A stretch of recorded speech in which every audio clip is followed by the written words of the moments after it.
Ma'am लेकिन एक चीज़ बताइए, क्योंकि यहाँ पे पीछे जो एक थीम जो बहुत ज़्यादा चली थी मैम सेक्टोरल थीमेटिक फंड की, चाहे वो रेलवे फंड्स हो या फिर वो डिफेंस फंड्स हो, और मैम और बहुत दुलारे थे निवेशकों के।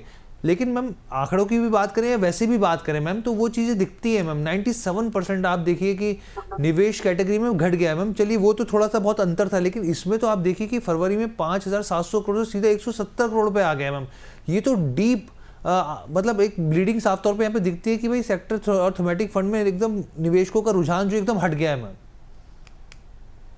देखिए हर्ष, थीमेटिक और सेक्टोरल फंड की इन पर्टिकुलर बात करें तो एक डिफेंस और एक पीएसयू जिन्होंने 100% रिटर्न्स दिए पिछले साल में, तो उस वजह से सारे निवेशक सब जगह से निकल के थीमेटिक में निवेश करने लग गए। और बस एक भेड़ चाल चल गई कि सभी को पीएसयू और डिफेंस में करना है।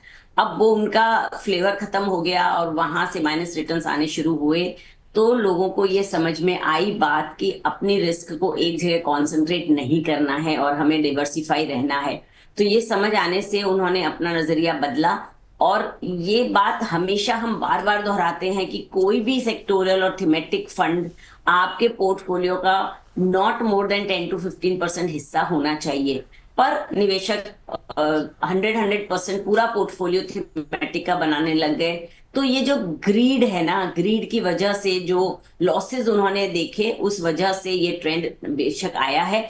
और इस पर्टिकुलर कैटेगरी में सेक्टोरियल थीम्स के बहुत ज्यादा इस बार एनएफओज भी नहीं आए। ये भी एक कारण हो सकता है। बट अगेन हम जो बात कर रहे हैं मेच्योरिटी ऑफ द इन्वेस्टर, वो इसमें यही उभर के आई है कि सबने ये समझ लिया कि जो चल रहा है वो हमेशा नहीं चलेगा, आपको डिवर्सिफाइड रहना है। और लॉन्ग टर्म के रिटर्न्स की हम बात करते हैं, शॉर्ट टर्म में हमें कभी भी इस तरीके से ग्रीड में आकर कहीं निवेश नहीं करना है। तो ये एक 100% रीजन है, एंड आई एम हैप्पी कि इसमें निवेशकों का पैसा सेफ रहेगा अगर वो इसमें सारा कुछ अपना पैसा थीमेटिक और सेक्टोरियल फंड में नहीं करेंगे। क्योंकि जैसे जैसे इकोनॉमी में चेंजेस आते हैं, बिजनेस साइकिल्स चेंज होती है, सेक्टर्स चेंज होते हैं, उसमें अगर आपको लॉसेस होता है तो आपका इस पर्टिकुलर इन्वेस्टमेंट इंस्ट्रूमेंट पे, जो म्यूचुअल फंड के थ्रू हम इक्विटी मार्केट की बात करते हैं, उसी पे से विश्वास हट जाता है। सो हमें सोच समझकर बहुत कॉशियसली हमें हमारे पोर्टफोलियो को चुनना चाहिए। और सेक्टोरियल फंड में तो निवेश ना आने का यही पर्टिकुलर कारण है कि अब लोगों को समझ आ गया कि सेक्टर्स में निवेश करने से आपके पैसे नहीं बनेंगे। बिल्कुल ma'am.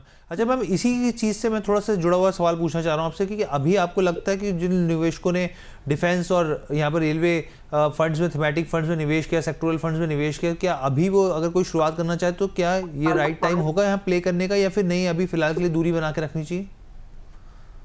So Harsh, like I already told you, वो मैं फिर रिपीट करती हूँ कि आप बिल्कुल निवेश कर सकते हैं, मगर आपके पूरे पोर्टफोलियो का 10 to 15% ही हिस्सा होना चाहिए सेक्टोरियल का। अगर वो नहीं है उतना तो आप बिल्कुल रिस्क उठा सकते हैं अप टू दैट परसेंटेज। उससे ज्यादा मुझे नहीं लगता है कि आपको पर्टिकुलर सेक्टर्स में निवेश करना चाहिए। फॉर एग्जाम्पल, आपका अगर 10,000 रुपए एसआईपी का आपका पोर्टफोलियो है इन सेक्टोरल फंड, तो आप 10,000 में से 1,000 या 1,500 रुपए खाली सेक्टर्स को एलोकेट कर सकते हैं। ठीक है मैम।